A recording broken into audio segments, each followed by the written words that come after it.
Okey, yang soalan pertama, kalau urine acid, asid urine yang kencing berasid, kena makan apa produk? Okey, jawapannya asid urine ini kena makan Zenergy dan lactose.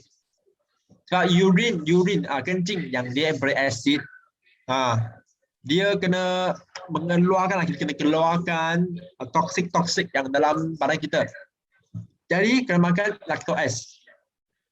Lactose untuk mengeluarkan toksik-toksik di badan kita. Lepas lactose, boleh makan alpha hex. Alpha hex, algae-6, spirulina, Kington untuk meningkatkan tahap sistem imun dalam badan kita.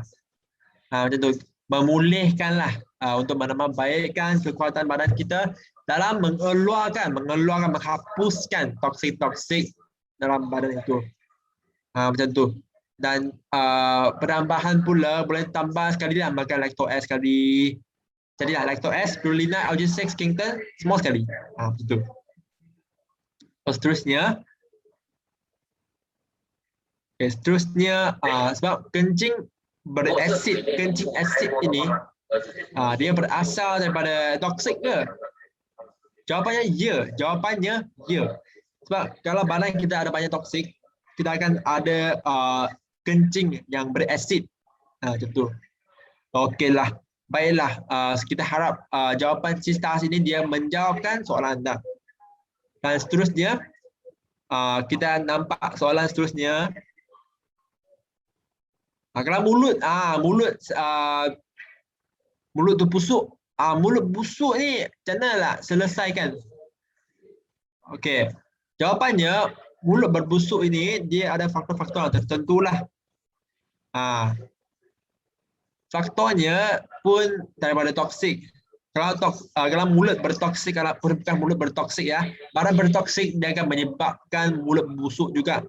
Sebab kalau badan banyak toksik, kita tidak dapatlah mengeluarkan toksik-toksik itu melalui saluran yang macam saluran pencernaan. Jadilah dia akan dikeluarkan, badan kita akan mengeluarkan toksik melalui mulut kita. Jadilah mulut akan rasa busuk, mulut akan jadi busuk. Macam tu. Jadi masalah toksik inilah yang menyebabkan masalah mulut busuk ini. Jadi sistem imun pun kena meningkatkan. Dia kalau sistem imun yang rendah, sistem imun yang tidak baik akan menyebabkanlah mulut berbusuk ini. Macam tu. Jadilah kena faham faktor mulut berbusuk itu.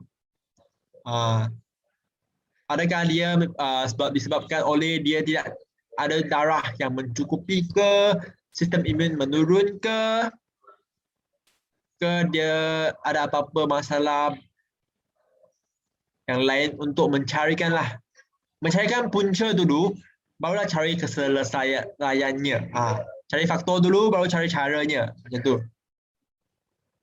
Jadi apakah cara-cara untuk menyelesaikan masalah mulut berbusuk ini? Jawapannya,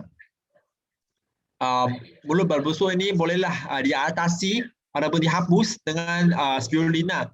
Boleh cuba makan spirulina dulu untuk balancekan, untuk mengimbangkan nutrisi badan kita, untuklah menambah baikkan sel-sel ini yang dihancur ataupun dirosakkan. First step, langkah pertama kena makan spirulina. Makan spirulina dan ini menyebabkanlah basic asas, produk asas untuk kita makan. Macam tu. Dan masa kita makan spirulina, sistem imun akan meningkat dan boleh makan dengan ecstasy pun, makan algae-6, alpha hex, Zenergy. Dia pun bolehlah menambah baikkan mulut berbusuk ini. Sebab mulut berbusuk ini merupakan sel-sel dia dah berosak ataupun sel-sel telah tidak baik, tidak berfungsi. Jadilah kita kena langkah pertama makan spirulina dulu dan tambah lagi algae-6, ecstasy, semua itu. Dan lactose jugalah boleh makan sekali. Dan minum banyak-banyak air lah, minum banyak-banyak air untuk semasa makan produk-produk Alkan ini. Macam tu. Dan kita rasalah soalan ini diselesaikan, mulut berbusuk ini. Dan kita dapatlah nampak banyak-banyak soalan-soalan daripada anda. Okey, soalan seterusnya. Kalau kita punya pankreas, kalau kita punya badan perut, dia berangin, perlu berangin. Macam manalah cara kita untuk mengurangkannya atau menyelesaikannya? Macam tu. Kalau perut berasid, kalau ada asid dalam badan kita, ataupun dia berangin, kita kena menyelesaikannya lah.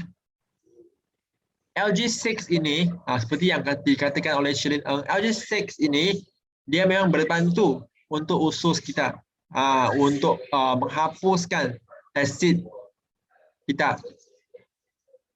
Sebab masalah ini dia tidak dapat dikesan oleh hospital ataupun dikesan oleh mesin-mesin. Jadilah dia hanya kita kena jaga kita lah. Kena jaga sistem pencernaan kita, kena jaga usus kita, kena makan produk-produk siap-siap. Macam tu. Jadilah kita kena nambah baikkan sistem pencernaan kita. Bolehlah makan LG6 dan makanlah spirulina. Dan seperti yang kita tahulah, kalau kita boleh makan LG6 ini, dia boleh menambah baikkan ataupun mencipta lagi banyak faktor-faktor imun, sel-sel imun dalam badan kita, dan seterusnya dia dapat menghapuskan asid-asid ataupun benda-benda yang tidak harus dalam badan kita.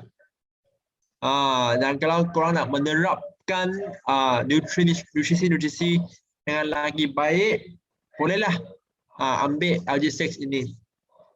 Sebab toksik ataupun benda-benda yang tidak baik dalam badan kita, dia boleh diatasi ataupun boleh dikeluarkan dengan LG6 ini. Sakit perut ke, perut berangin ke, semualah boleh diselesaikan dengan LG6. Melalui kesan LG6 lah kita pun tahu, selain daripada sini, selain daripada itu, makan spirulina juga, makan energi juga. Makanlah semua produk-produk Alkan untuk membantu perut berangin ini ataupun sakit perut ini, boleh dapat membantukannya. Macam tu. Okay, kita nak tanya, kalau perut ada asid ataupun berangin, dia merupakan kategori, dia di bawah kategori yang sama ke? Angin ataupun berasid. Okey, dia dapat dikategorikan lah. Tidak dapat dikategorikan, dan mungkin dia pada faktor dia berpunca sama, dia punya punca samalah. Jadi dia bukan kategori ataupun dia bukan kategori yang sama, tapi dia mungkin punca dia agak sama. Macam tu. Jadi kita kenalah menjaga dia daripada setiap aspek, kena menjaga badan kita melalui hujan pun boleh, melalui apa-apa pun boleh. Yang paling pentingnya memasukkan ataupun makan banyak-banyak nutrien dalam badan kita untuklah menambah baikkan ketahanan badan kita. Okey, sebab kita ada masa yang terhad, so kita tidak dapat jawab setiap soalan, dan korang bolehlah email kepada sisters kita dan dia akanlah menjawabkan soalan-soalan anda dekat email. Mesti boleh, tak ada masalah, tak ada hal. Kita haraplah tadi dalam menjawabkan sedikit ataupun sebahagian soalan anda tadi. So sekali lagi kita berterima kasih kepada sisters kita. Terima kasih kepada sisters.